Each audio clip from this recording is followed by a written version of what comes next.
Good afternoon students. ગયા પીરિયડમાં આપણે exercise 5.3 જોઈ હતી. આજે આપણે ઘાતાંકીય વિધેય અને તે પરથી પછી આગળ આપણે લઘુગુણાંકીય વિધેય વિશે ભણવાના છીએ. હવે ઘાતાંકીય વિધેય કોને કહેવાય? સ્ટુડન્ટ્સ, આ ચેપ્ટરમાં આપણે 3 પ્રકારના વિધેય ભણવાના છીએ. એક છે y બરાબર x રેઝ ટુ n પ્રકારનું વિધેય કે જેમાં તમે જોઈ શકો x, આપણે આને fx લખીએ તો તમારો ચલ છે, ચલની ઉપર અચળ લખેલું છે, બરાબર. n છે એ તમારી સંખ્યા છે, બરાબર, કોઈ પણ પ્રાકૃતિક સંખ્યા વાસ્તવિક સંખ્યા છે. તો તમારે અહીંયા અચળ છે અને અહીંયા x શું છે? ચલ. એટલે કે ચલની ઉપર અચળ, અને આનું વિકલન કરતા તો આપણને આવડે છે ઘાત સાઈડ પર ઉપરથી એક ઘાત ઓછી કરવાનું. પછી બીજા પ્રકારનું જે વિધેય જે આજે આપણે ભણી રહ્યા છે એ કેવા પ્રકારનું વિધેય? ઘાતાંકીય વિધેય.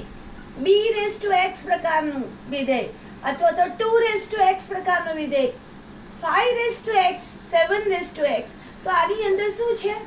નીચે અચળ છે અને ઉપર ચલ છે, બરાબર.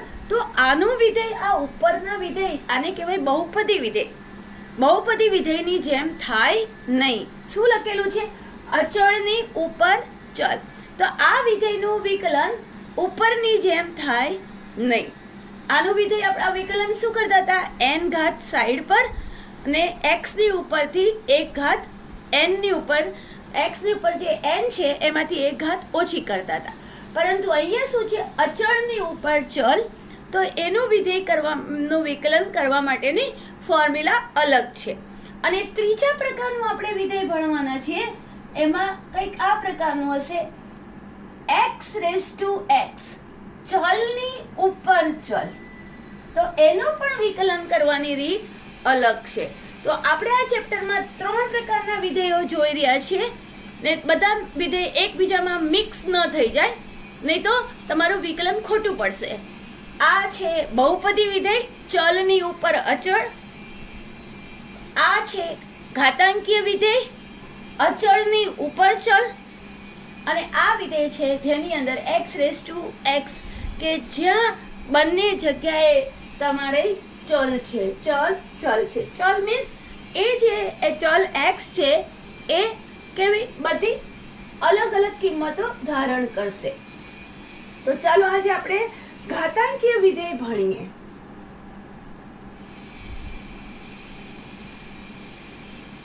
તો ઘાતાંકીય વિધેયની વ્યાખ્યા આ પ્રમાણે આપી છે કે y બરાબર b રેઝ ટુ x પ્રકારનું વિધેય, જ્યાં b છે એ તમારો અચળ છે, x એ ચલ છે, અને b જેને આપણે આધાર કહીએ છીએ એ હંમેશા એકથી મોટી વાસ્તવિક સંખ્યા હશે, બરાબર.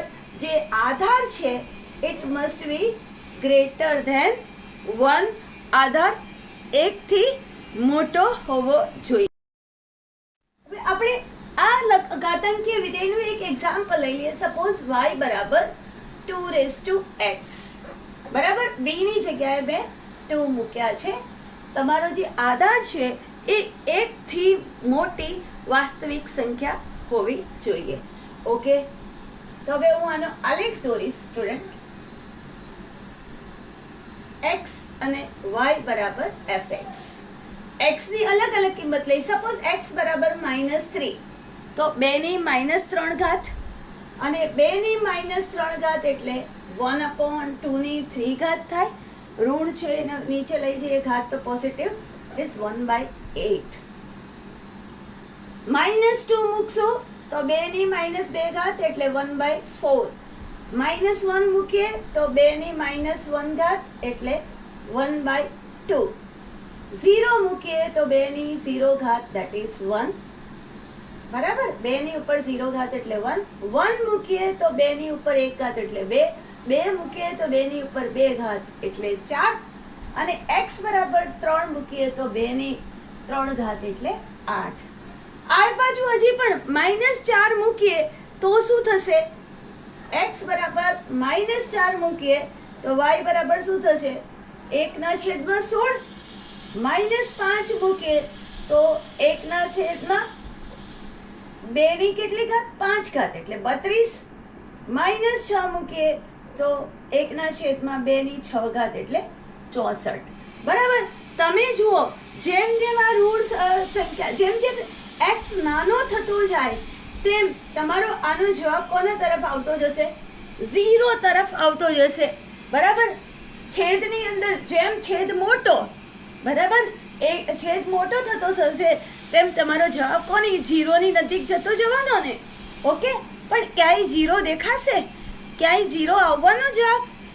x આ જે છે 2x માં x ની કઈ કિંમત મૂકું x ની કે જેથી આનો જવાબ 0 થાય? એવો કોઈ જવાબ આવવાનો? એવો x તમને મળે ખરો? ન જ મળે. દેટ મીન્સ અહીંયા તમારો y નો જવાબ ક્યાંય 0 થવાનો નથી. શું આ y બરાબર 2x નો આન્સર કોઈ જગ્યાએ નેગેટિવ આવવાનો? તમે જોઈ શકો ક્યાંય નેગેટિવ દેખાતો નથી. બધી જગ્યાએ y તમને પોઝિટિવ દેખાય છે. અને જેમ x ની કિંમત નાની થતી જાય તેમ તમારો y નો જવાબ 0 ની નજીક જશે પણ 0 થશે નહીં. હવે જો આનો આલેખ દોર્યું.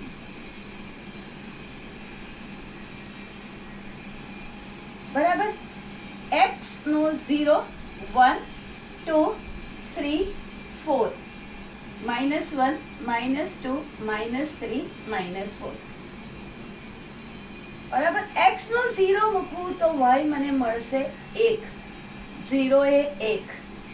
1 મૂકવું તો મને મળશે 2. 1 મૂકવું તો મને મળશે 2. ઓકે. અગર હું 2 મૂકું તો મને મળશે 4. અગર 2 મૂકું તો મને મળશે 4. -1 મૂકો તો મને મળશે 1/2 એટલે અહીંયા હશે 1/2. -2 મૂકું તો મને મળશે 1/4. 1/4 એટલે 0.25. અહીંયા 1/2 એટલે 0.50. -3 મૂકું એટલે મને મળશે 1/8. બરાબર. એટલે 0.125 એટલે સમથિંગ અહીંયા મળે. -4 મૂકવું તો મને મળશે 1/16.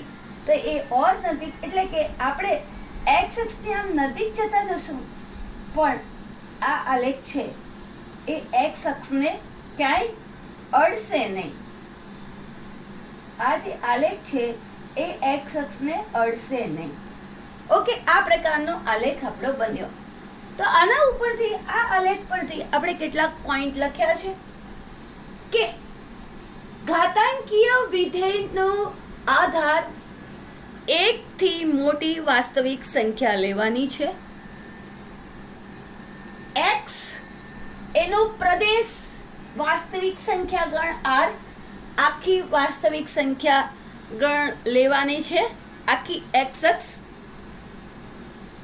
એનો વિસ્તાર મીન્સ એનો જવાબ તમે જોઈ શકો કે આ છે તમારી y અક્ષ.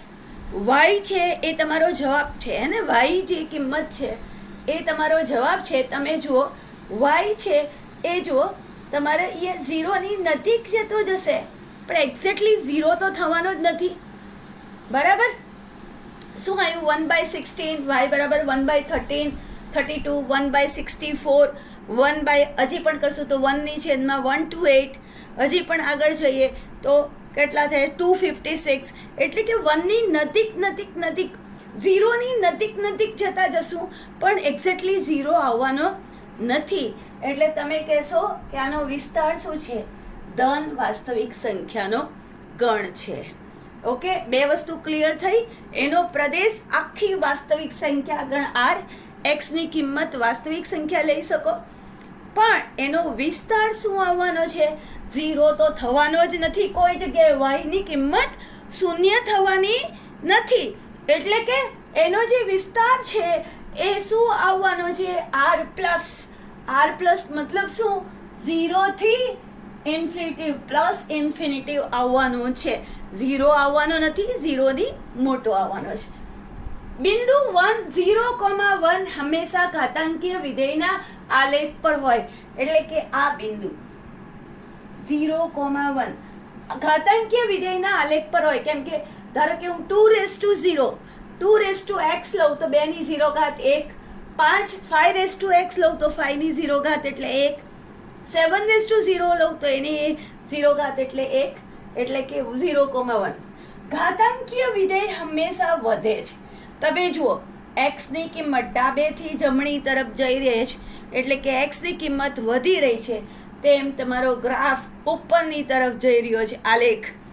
x ની કિંમત વધતી જાય છે તેમ તમારા y ની કિંમત પણ વધતી જાય છે, એટલે કે આ ઘાતાંકીય વિધેય હંમેશા વધતું વિધેય કહેવાય. આગળ જોઈએ. x ના ખૂબ જ નાના મૂલ્ય માટે ઘાતાંકીય વિધેયનો આલેખ 0 ની ખૂબ જ નજીક હોય છે. અહીંયા જો x નું મૂલ્ય -4, તો તમારો જવાબ શું આવ્યો? 1/16. ખૂબ જ નાનું મૂલ્ય થઈ ગયું ને, કેમ કે છેદ મોટો છે અંશ કરતા. જો છેદ વધે તો તમારી જે જવાબ છે એ નાનો થતો જાય ને. તો એવી રીતે -5 લો તો 1/32, -6 લો તો 1/64. એટલે કે જેમ જેમ x ની કિંમત નાની થાય તેમ તમારે જે આન્સર છે x ની ખૂબ જ નાના ઘાતાંકીય વિધેયનો આલેખ 0 ની ખૂબ નજીક, આની કિંમત છે અહીંયા 0 ની નજીક આવતી જાય છે. જો 1/64,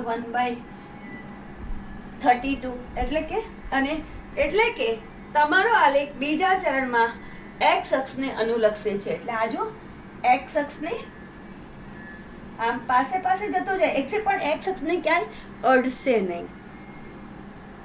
10, હવે આ તમારે યાદ રાખવાનું, 10 આધારવાળા ઘાતાંકીય વિધેયને સામાન્ય ઘાતાંકીય વિધેય કહેવાય.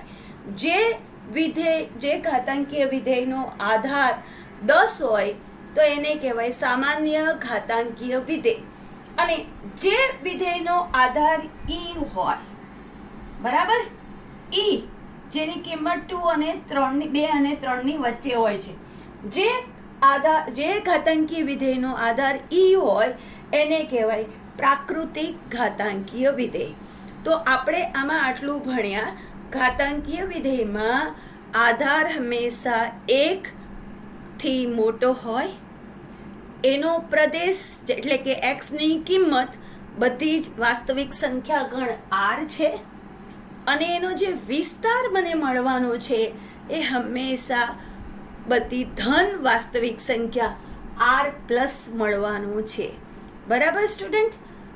ઓકે, હવે તમે જોઈ શકો આ વિધેય છે એ કેવું દેખાય છે? એક દેખાય છે, બરાબર. x ની અલગ અલગ કિંમતો માટે તમને y ની અલગ અલગ કિંમત મળી રહી છે. ન ખબર પડે તો સ્ટુડન્ટ એક આડી લાઈન દોરી જોવાની, હોરિઝોન્ટલ લાઈન, સમક્ષિત રેખા. અને જો તમારી સમક્ષિતિજ રેખા તમારા આલેખને એક જ બિંદુમાં સ્પર્શ કરે તો એ જે તમારો જે આ વિધેય છે એ કહેવાય એક વિધેય. બરાબર. તમે કોઈ બી સમક્ષિતિજ રેખા દોરો, તમારા આલેખને એક જ બિંદુમાં સ્પર્શ કરે છે. દેટ મીન્સ આ જે વિધેય છે ઘાતાંકીય વિધેય છે, એક વિધેય છે. x ની 2 અલગ અલગ કિંમત માટે તમને 2 સમાન મૂલ્ય નહીં મળે y ના. બરાબર. એટલે આ વિધેય કહેવાય એ ઘાતાંકીય વિધેય. એ કેવું વિધેય છે? તો કે એક વિધેય છે. તમે જુઓ, sin x નો આલેખ દોરીએ. sin 0 એ 0, π/2 એ 1, બરાબર. આ પ્રકારનો આલેખ હોય. હવે અહીંયા તમે સમક્ષિતિજ રેખા દોરો તો તમારા આલેખને જુઓ ને કેટલા બધા બિંદુએ સ્પર્શ કરે છે. એટલે કે અહીંયા x ની કિંમત માટે પણ તમારો y સેમ આવ્યો, અહીંયા પણ સેમ, આ બિંદુએ પણ સેમ. એટલે ઘણા બધા x માટે તમને એક જ કિંમત મળી રહી છે. બરાબર. ધારો કે આ π/2 છે તો π/2 એ 1, બરાબર. પછી આ પાછું 5π/2 તો અગેન 1. એટલે કે ઘણા બધા x માટે એક y મળે એટલે એ અનેક વિધેય કહેવાય. બરાબર. મેં આડી રેખા દોરી તો મારા આલેખને કેટલા બધા બિંદુએ સ્પર્શ કરી ગઈ. તો આની અંદર ઘાતાંકીય વિધેય છે એ એક વિધેય છે. ઓકે, હવે બીજી વસ્તુ આપણે પહેલા ચેપ્ટરમાં ભણ્યા કે વ્યાપ્ત વિધેય. વ્યાપ્ત વિધેય આપણે કોને કીધેલું કે જે વિધેયનો આપણે જોયું હતું વ્યાપ્ત વિધેય એટલે કે જે વિધેયનો પ્રદેશ વિસ્તાર અને ઇઝ ઇક્વલ ટુ સહપ્રદેશ હોય. જે વિધેયનો વિસ્તાર અને સહપ્રદેશ સમાન હોય તો તેને કહેવાય વ્યાપ્ત વિધેય. બરાબર, તો ઘાતાંકીય વિધેય આપણી પાસે છે જે ક્યાંથી છે r થી r પ્લસ. બરાબર, હવે આ મારો સહપ્રદેશ કહેવાય અને આનો વિસ્તાર પણ શું આવ્યો r પ્લસ, 0 નથી આવતો. બરાબર, 0 સિવાયની બધી જ વાસ્તવિક સંખ્યાઓ ધન વાસ્તવિક સંખ્યા આવવાની છે અને એ જ તમારો વિસ્તાર છે. અને તેથી ઘાતાંકીય વિધેય છે એ એક વિધેય અને વ્યાપ્ત વિધેય છે. ઘાતાંકીય વિધેય કેવું થયું? એક અને વ્યાપ્ત. અને આપણે પહેલા ચેપ્ટરમાં ભણ્યા કે જો વિધેય એક અને વ્યાપ્ત હોય તો તેનું પ્રતિવિધેય મળે. તો આમાં પણ આ જે ઘાતાંકીય વિધેય છે એનું આપણને પ્રતિવિધેય મળવાનું છે અને એ પ્રતિવિધેય અને તેથી ઘાતાંકીય વિધેયનું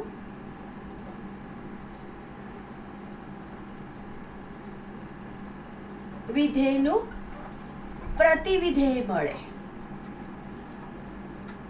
અને આ જે પ્રતિવિધેય છે એને આપણે લઘુગુણકીય વિધેય કહીશું. આ પ્રતિવિધેયને લઘુગુણકીય વિધેય કહીશું.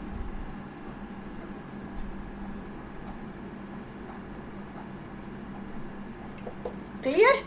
તો જે આ જે આપણે ઘાતાંકીય વિધેય છે એનું આપણે જે પ્રતિવિધેય લખવાના છે એને આપણે લઘુગુણકીય વિધેય કહીશું.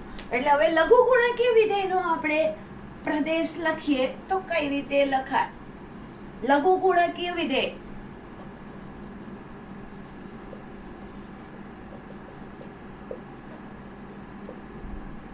એટલે અહીંયા f લખ્યું એટલે એનો પ્રતિવિધેય એટલે f ઇનવર્સ. આપણે જ્યારે પ્રતિવિધેય લખીએ છે ત્યારે જે મૂળ વિધેય છે એનો જે વિસ્તાર છે અથવા તો સહપ્રદેશ છે એ આ પ્રતિવિધેયનો પ્રદેશ થઈ જાય અને આ જે પ્રદેશ છે એ થઈ જશે સહપ્રદેશ અથવા વિસ્તાર. શું લખાશે? વિસ્તાર. તો r પ્લસ જે વિસ્તાર છે એ આપણો પ્રદેશ થઈ જશે અને આ જે પ્રદેશ છે એ આપણો થઈ જશે સહપ્રદેશ. અને આપણી પાસે આવું લખેલું હોય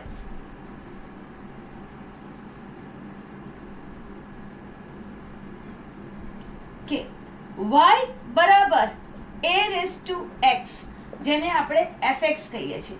હું અહીંયા લખું b રેઝ ટુ x, બરાબર, જ્યાં b is greater than 1.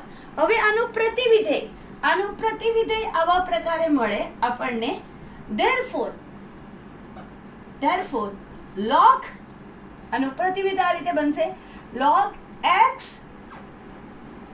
log y to the base b is equal to x. આ રીતે મારું પ્રતિવિધેય રેડી થાય. કેમ કે આપણે શું કરીએ છીએ student?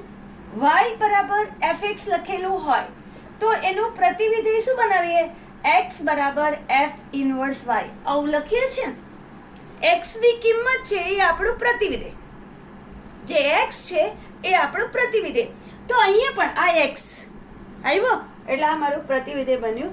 therefore log y to the base b, આ જે base b આધાર b છે ને એ અહીંયા આવશે ટુ અને અહીંયા y is equal to x.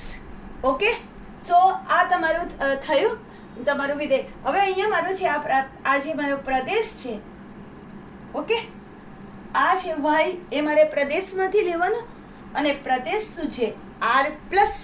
હું એને થોડું સરખી રીતે લખું. તેથી મારું લઘુકોણકીય વિધેય આ પ્રકારનું બન્યું.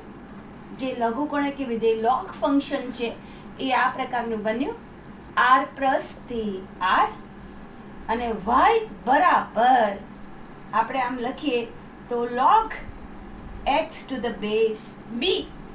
બરાબર. તો હવે તમને ખબર પડે કે આ શું છે, x ક્યાં છે, પ્રદેશમાંથી લેવાય ને બી સ્ટુડન્ટ, ક્યાંથી લેવાય, પ્રદેશમાંથી. તો x belongs to r plus, એટલે કે આપણે હંમેશા ધન વાસ્તવિક સંખ્યાનો લોગ મેળવીશું, ઋણ સંખ્યાનો લોગ મળે નહીં, ઝીરોનો લોગ મળે નહીં. બરાબર. કેમ કે આપણને ઘાતાંકીય વિધેયમાં જોયું કે એવી કોઈ x નથી કે જે મૂકવાથી મને જવાબ શૂન્ય મળે છે. ઓકે, એટલે આપણે યાદ રાખશું. જો સ્ટુડન્ટ આ શું લખ્યું છે, y બરાબર fx. આપણે પ્રતિવિધેયમાં ફેરવીએ ત્યારે શું કરીએ, x બરાબર f ઇન્વર્સ y. ઓકે, તો આ જે છે એ મારો પ્રદેશ છે અને આ છે મારો સહપ્રદેશ આવે. ઓકે, એટલે મેં અહીંયા શું કર્યું, y બરાબર b રેઝ ટુ x લખ્યું. આધાર એક કરતાં મોટો લેવાનો. તો એને જ્યારે હું પ્રતિવિધેયમાં ફેરવું તો x બરાબર આવું લખાય, log y two the base b. Okay, હવે આપણને તો હંમેશા દરેક ફંક્શન x ના ચલમાં લખવાની આદત છે. તો એના માટે મેં શું લખ્યું કે y બરાબર log x two the base p, અને x શું છે જે મારે log શોધવાનો છે, જેનો log શોધવાનો છે e છે. બરાબર. તો આ x ક્યાંથી લેવાનો, તો કે r પ્લસમાંથી. ક્યાંથી લેવાનો, r પ્લસમાંથી. એટલે કહેવા શું માંગીએ છીએ કે હંમેશા આપણને ધન વાસ્તવિક સંખ્યાનો જ લોગ મળે, ઋણ વાસ્તવિક સંખ્યા કે ઝીરોનો લોગ આપણે ફાઇન્ડ કરી શકતા નથી. ઓકે સ્ટુડન્ટ્સ, કોપી કરી લેશો, પછી આગળ જઈએ. હવે સ્ટુડન્ટ આગળ જઈએ એટલે આમ આપણને ખબર પડી ગઈ કે લઘુકોણકીય વિસ્તાર, પ્રદેશનો વિસ્તાર, લઘુકોણકીય વિધેયનો પ્રદેશ r પ્લસ, એટલે કે વાસ્તવિક ધન વાસ્તવિક સંખ્યાનો જ લોગ તમને મળે, વિસ્તાર એનો r હોય. બરાબર. અને લઘુકોણકીય વિધેય સ્ટુડન્ટ છે એ ઘાતાંકીય વિધેયનું પ્રતિવિધેય છે. એટલે આનો આલેખ આપણને આ જે ઘાતાંકીય વિધેય છે એનું આરસી પ્રતિબિંબ મળશે. બરાબર. એટલે કંઈક આલેખ તમારો આ રીતનો બનશે. એટલે કે અહીંયા જે 0,1 બિંદુ હતું અહીંયા આવશે 1,0 બિંદુ. આપણે બહુ ડિટેલમાં નહીં જઈએ, પણ પ્રતિવિધેય આપણે જ્યારે પ્રતિવિધેયનું ચેપ્ટર જોયું હતું, સાઇન ઇન્વર્સ કોસ ઇન્વર્સનું જે પ્રતિવિધેય, એમાં શું હતું, એનું આરસી પ્રતિબિંબ મળતું હતું.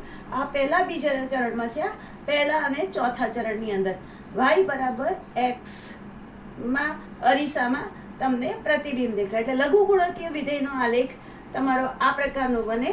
અને અહીંયા 0,1 બિંદુ હતું, અહીંયા તમારી પાસે 1,0 બિંદુ તમારા આલેખ પર હશે. પછી જે લઘુકોણકીય વિધેયનો જે આધાર છે જો 10 હોય તો આવા વિધેયને આપણે કહીશું 10ના આધારવાળા જે લઘુકોણકીય વિધેયને કહેવાય સામાન્ય લઘુકોણકીય વિધેય. અને જેમાં આધાર તમારો e હોય, બરાબર, તો એવું જે વિધેય છે એને આપણે કહીશું પ્રાકૃતિક લઘુગુણકીય વિધેય આપણે કહેવાના છીએ. હવે આપણે એના થોડા ગુણધર્મ જોઈ લઈએ.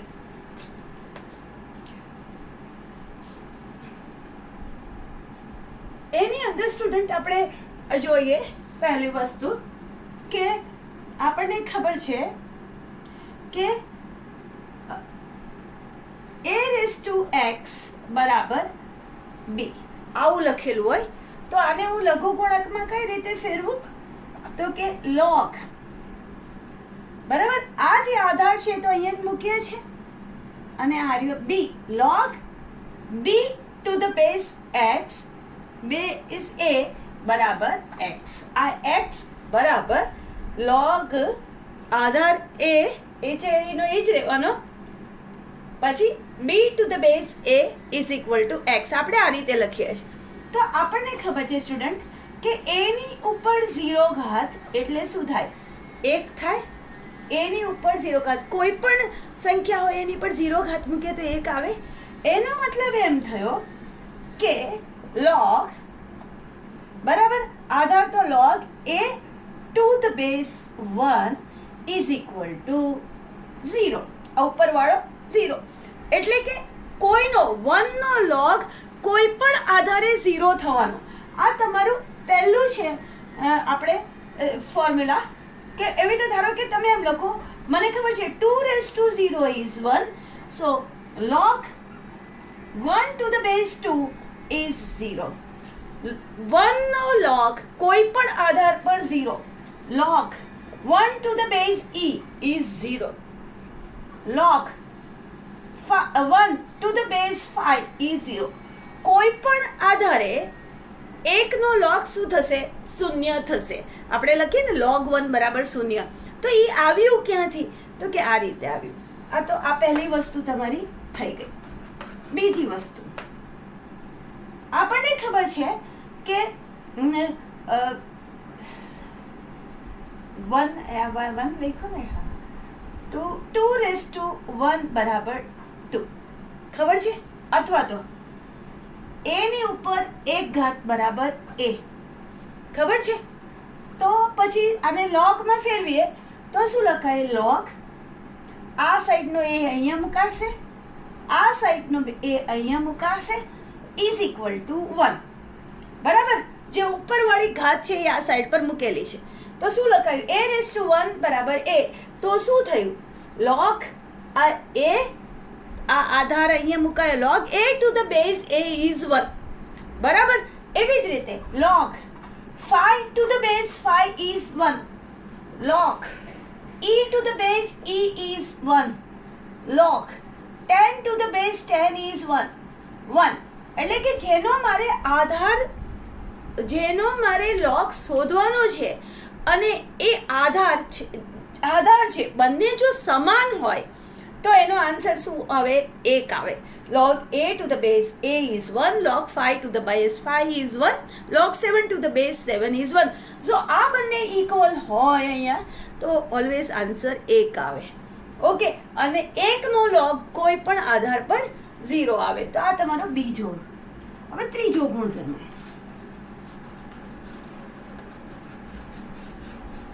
આ ગુણધર્મ આપણે પ્રૂવ નહીં કરીએ. log ની અંદર સરવાળો ગુણાકાર હોય, log xy two the base m. ધારો કે બેઝ m છે અને log ની અંદર ગુણાકાર હોય તો તમે શું કરશો? બંનેને અલગ અલગ લઈને સરવાળો કરી દેશો. આધાર સેમ, જે આધાર અહીંયા મૂક્યો છે એ જ આધારમાં પણ log ની અંદર ગુણાકાર તો log નો સરવાળો. બરાબર, આધાર સેમ રહેશે. એમ એકમાં x મૂકશો, એકમાં y મૂકશો. એવી રીતે અહીંયા જો 3 પદ આપ્યા હોય તો તમારે 3 વાર સરવાળો કરવાનો આવે. x y z તો log x plus log y plus log z અને આધાર ઇક્વલ. એવી જ રીતે જો log ની અંદર ભાગાકાર હોય તો તમારે શું કરવાનું? તો કે log ની બાદબાકી, બંને log ની બાદબાકી. જે ભાગાકારમાં છે એને તમારે બાદબાકીમાં લગાવવાનું, માઇનસ સાઇનમાં લગાવવાનું. બરાબર. તો 2 log ની અંદર ભાગાકાર તો 2 log ની બાદબાકી. પરંતુ log ની અંદર બાદબાકી લખેલું હોય તો તમે કંઈ આવું ન લખી શકો, તમે ખોટા પડશો. log ની અંદર આવું લખેલું હોય તો ન લખી શકાય, પણ log ની અંદર ભાગાકાર લખેલો હોય તો તમે એને બાદબાકીના સ્વરૂપમાં લખશો. log ની અંદર ગુણાકારમાં લખેલું હોય તો એને તમે આ રીતે લખશો. હવે આગળ જોઈએ આધાર પરિવર્તનનો નિયમ, જે બહુ અગત્યનો નિયમ છે. એટલે આધાર પરિવર્તનનો નિયમ આપણે લખી લઈએ. આધાર પરિવર્તનનો નિયમ. ધારો કે તમારી પાસે સ્ટુડન્ટ આપેલું છે log b to the base a, બરાબર. મારે કોનો b નો log શોધવાનો છે, આધાર a છે. હવે મેં શું લખ્યું છે, આધાર પરિવર્તન. મારે આધાર બદલી નાખવો છે. ધારો કે મારે આધાર કરવો છે m, તો હું શું કરીશ, તો કે ઉપર log લખીશ, નીચે log લખીશ, આ b અહીંયા ઉપર, આ આધાર વાળો a નીચે, અને મને m આધાર કરવો છે તો m મૂકીશ. log b upon log a with same આધાર. તમને જે આધાર લેવો હોય તમે આધાર લખી શકો. કોઈકને એમ થાય કે હું આમ કરું, log b log a અને આધાર e. આપણે કેલ્ક્યુલસમાં e આધાર વાપરવાના છે, તો આધાર e. તમારે જે પણ આધાર મૂકવો હોય સેમ આધાર ઉપર અને નીચે લગાવી દેવાના, બરાબર. આને કહેવાય આધાર પરિવર્તનનો નિયમ, કે તમે આમાં આધાર તમે બદલી શકો. જે પણ આધાર મૂકવો હોય તો તમે મૂકી શકો, અને આ નિયમ ખાસ છે એટલે આપણને આવડવું જોઈએ. Okay, next. ધારો કે સ્ટુડન્ટ્સ આમ લખેલું હોય log base a b raised to n. આ મારી શું છે, ઘાત છે. આ મારી શું છે, ઘાત છે. તો જો આ રીતે જેનો log શોધવાનો છે એની ઉપર જો ઘાત હોય તો એ ઘાતને તમે સાઈડ પર મૂકી દેશો, log b to the base a. બાકીનું એમને એમ એ જે ઘાત છે એ મારી સાઈડ પર આવી જશે. ધારો કે આમ લખ્યું લે log 2 raised to 5, અને અહીંયા લખેલું છે સપોઝ 10, તો આ ઘાત છે એ મારી સાઈડ પર મૂકી દેવાની, 5 log 2 to the base 10. Okay, તો આ રીતે મૂકવાનું. પછી આગળ ઓર એક નિયમ એવું બી બને સ્ટુડન્ટ કે આ a ની ઉપર m ઘાત છે અને આ b ની ઉપર n ઘાત છે. ઓકે, આધારની ઉપર પણ m ઘાત છે અને આની ઉપર પણ n ઘાત છે. ઓકે, તો પહેલા જુઓ હું તમને બતાવું કે મારે આધાર પરિવર્તન કરવું છે તો હું કદાચ આમ કરીશ, બરાબર. આધાર પરિવર્તન કરવું છે તો હું કંઈક આવું કરું ને, કે શું લખું, log b raised to n upon log a raised to m, બરાબર. આ મારો આધાર છે ને પરિવર્તન. અહીંયા ધારો કે હું e મૂકું. ઓકે, હવે આ મારી શું થઈ, ઘાત થઈ. તો ઘાત મારી ક્યાં આવે, સાઈડ પર આવી જાય. અહીંયા પણ ઘાત સાઈડ પર આવી જાય, એટલે મારી પાસે આવું આવ્યું log b to the base e અને log a to the base e. Okay, તો આ જે નિયમ છે b upon a, log b upon log a, બરાબર. એને ભેગું લખવું હોય તો આમ લખાય. શું લખાય, n upon m log b to the base a, log b to the base a આવું લખાય. log b to the base a is equal to log b upon log a. Are you log b upon log a? તો આને ફરીથી હું આમ લખી શકું, બરાબર. તો કર્યું શું સ્ટુડન્ટ, કે આ જે ઉપરવાળી ઘાત છે અહીંયા ઉપર રહી, અને આ જે નીચેવાળી ઘાત છે આની નીચેવાળા આધારની ઘાત છે એ છેદમાં ગઈ. ઓકે, તો આ રીતે તમે લખી શકો, ઉપરવાળી ઘાત ઉપર ગુણાકારમાં, આધારવાળી ઘાત છેદમાં ગુણાકારમાં.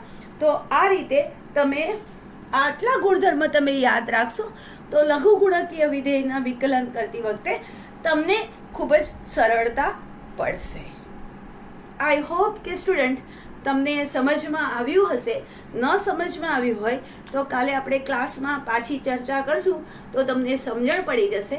તમને મારો આ વિડીયો ગમ્યો હોય તો તમે લાઈક કરજો, બરાબર, સબસ્ક્રાઈબ કરજો, અને જે સ્ટુડન્ટને જરૂર છે એને શેર કરવાનું ભૂલતા નહીં. Thank you students. Have a nice day and enjoy.